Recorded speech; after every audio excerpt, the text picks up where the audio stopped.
कोई सरकारी विज्ञापन निकलता था तो चाचा भतीजे की जोड़ी वसूली के लिए निकल पड़ती थी।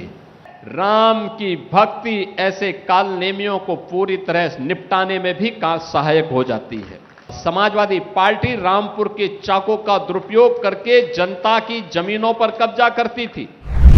सबसे ज्यादा रोजगार देने वाला प्रदेश, सबसे ज्यादा अन्नदाता किसानों को अनुदान देने वाला प्रदेश,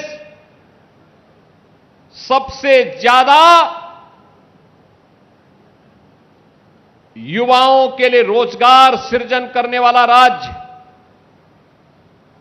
सबसे ज्यादा खाद्यान्न उत्पादन करने वाला राज्य, सबसे ज्यादा दुग्ध उत्पादन करने वाला राज्य, सबसे ज्यादा चीनी और इथेनॉल उत्पादन करने वाले राज्य के रूप में 17 के पहले हर पैरामीटर पर उत्तर प्रदेश बॉटम में होता था, बॉटम 5 में होता था। आज उत्तर प्रदेश हर एक सेक्टर में टॉप 2 राज्यों में गिना जाता है, ज्यादातर में नंबर 1, अन्यथा नंबर 2 पर यूपी का नाम आता है।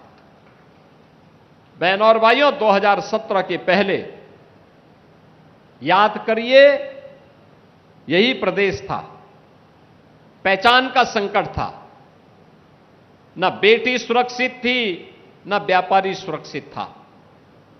अन्नदाता किसान आत्महत्या करने के लिए मजबूर होता था।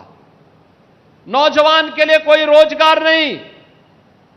कोई सरकारी विज्ञापन निकलता था तो चाचा भतीजे की जोड़ी वसूली के लिए निकल पड़ती थी। न्यायालय को उस पर रोक लगानी पड़ती थी।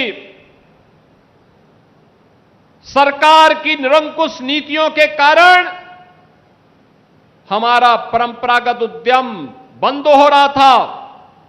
अन्नदाता किसान के लिए कोई स्कीम नहीं, गरीबों के कल्याण के लिए कोई योजना नहीं, विकास के लिए, सड़क के लिए, पुल पुलिया के लिए सरकार के पास कोई पैसा नहीं।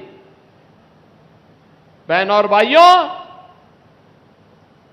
विकास 2 लोगों का होता था, या तो सेफई परिवार का या रामपुर के एक परिवार का। बाकी लोग विकास से वंचित रहते थे।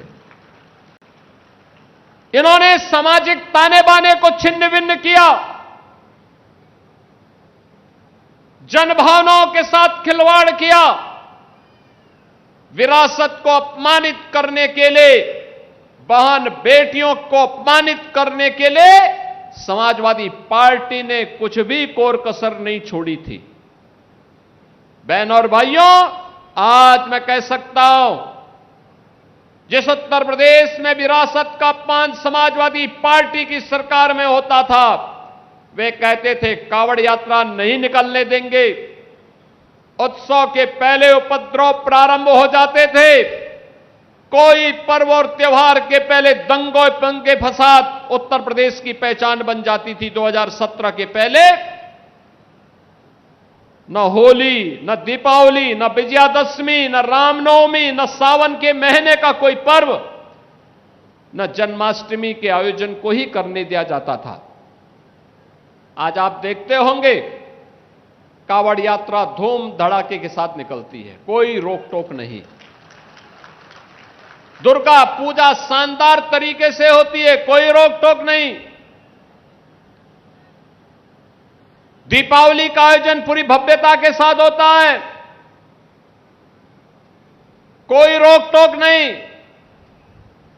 जिस समाजवादी पार्टी ने श्री कृष्ण जन्मोत्सव का कार्यक्रम, श्री कृष्ण जन्माष्टमी के कार्यक्रम को रोक लगाई थी, हमारी सरकार ने उस रोक को दूर करके भगवान राम के जन्मोत्सव रामनवमी का आयोजन हो, श्री कृष्ण भगवान के जन्मोत्सव का कार्यक्रम, श्री कृष्ण जन्माष्टमी का कार्यक्रम हो, होली हो, दीपावली हो, विजयादशमी हो, दुर्गा पूजा हो, कोई भी पर्व और त्योहार हो, उन सभी की बाधाओं को दूर करके आज फिर से उत्सवपूर्ण माहौल के रूप में उत्तर प्रदेश का माहौल बदला है। वह कांग्रेस जो 2017 के पहले राम के अस्तित्व को ही नकार चुकी थी, श्री कृष्ण के अस्तित्व को ही नकार चुकी थी, आज वो भी कहती है कि राम तो सबके हैं। अब ये लोग सब मचल रहे हैं अयोध्या जाने के लिए, लेकिन प्रभु राम तो जग नियंता हैं, इस ब्रह्मांड के स्वामी हैं। वे भी जानते हैं सही कौन है और बुरा कौन है।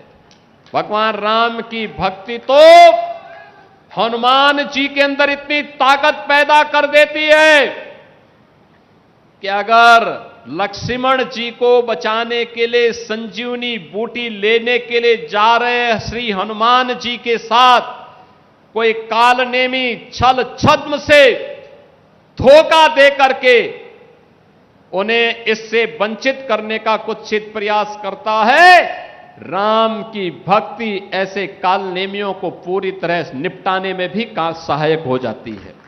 और इसलिए चिंता की बात नहीं। उनकी चिढ़ तो है कि अयोध्या इतनी सुंदर कैसे हो गई। उनकी चिढ़ तो यह है काशी विश्वनाथ धाम इतना सुंदर कैसे हो गया। उनकी चिढ़ तो है मां विंध्यवासिनी का धाम इतना अच्छा कैसे हो गया। और उनकी चिढ़ तो है कि प्रयागराज का वैभव महाकुंभ के नाम पर देश और दुनिया को अपनी ओर कैसे आकर्षित कर दे रहा है। उनकी चिढ़ है नैमिषारण्य के विकास को लेकर, मथुरा वृंदावन को लेकर, सुख तीर्थ को लेकर, और जो हमारे विधायकों के द्वारा हर एक पौराणिक स्थल को और विरासत से जुड़े हुए स्थलों के पुनरुद्धार का कार्य हो रहा है, इसको बाधा बन करके इनको रोकने की उनकी चिढ़ थी। जब कुछ नहीं कर पा रहे हैं तो अब अपने अनुसार फिर वे वही झूठ का सहारा लेकर के कुछ ना कुछ तो बोलेंगे, कुछ ना कुछ तो करेंगे। और इनका ये वक्तव्य यही दिखाता है कि अंगूर खट्टे हैं। जनता जनार्दन इनको सबक सिखा चुकी है। आप अंदाजा इसी से लगा सकते हैं, चाकू अगर गलत व्यक्ति के हाथों में पड़ेगा तो उससे डकैती डालेगा। समाजवादी पार्टी रामपुर के चाकू का दुरुपयोग करके जनता की जमीनों पर कब्जा करती थी, जनता को प्रताड़ित करती थी, उन्हें हतोत्साहित करती थी, उनका शोषण करती थी। और उत्तर प्रदेश के अंदर जब बीजेपी की डबल इंजन सरकार आई तो यही चाकू जनता की सुरक्षा के लिए उपयोग में आ रहा है। और वही सुरक्षा का माहौल आज विकास का पर्याय बन रहा है। यही तो रामपुर का विकास है। हाईवे बन रहे हैं, एक्सप्रेसवे बन रहे हैं, रेलवे फ्लाईओवर बन रहे हैं। 3 मीटर की सड़क अब 7 मीटर की हो रही है, 10 मीटर की हो रही है, 4 लेन की हो रही है।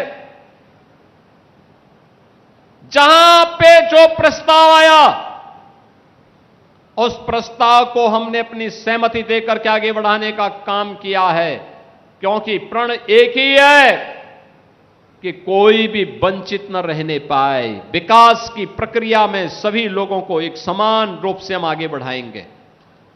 अब पिक एंड चूज नहीं होता है, पिक एंड चूज नहीं होता है कि बिजली सेफई में आएगी लेकिन पीलीभीत में नहीं आएगी। क्यों आएगी? तो 75 जनपदों में आएगी, एक साथ आएगी, सभी 350 तहसीलों में आएगी, सभी 825 विकास खंडों में आएगी।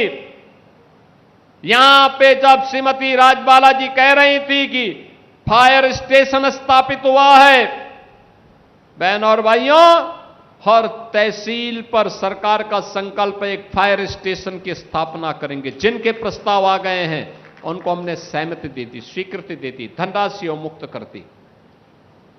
जहां पे इंटर कॉलेज की आवश्यकता थी इंटर कॉलेज, जहां डिग्री कॉलेज की आवश्यकता थी डिग्री कॉलेज, जहां पॉलिटेक्निक की आवश्यकता थी पॉलिटेक्निक, जहां पे आईटीआई की आवश्यकता थी आईटीआई, पुराने पढ़ चुके विद्यालयों को, इंटर कॉलेजेस को प्रोजेक्ट अलंकार के माध्यम से, बेसिक शिक्षा परिषद के विद्यालयों को ऑपरेशन कायाकल्प के माध्यम से एक नई ऊंचाई प्रदान करके भव्य स्वरूप प्रदान किया जा रहा है।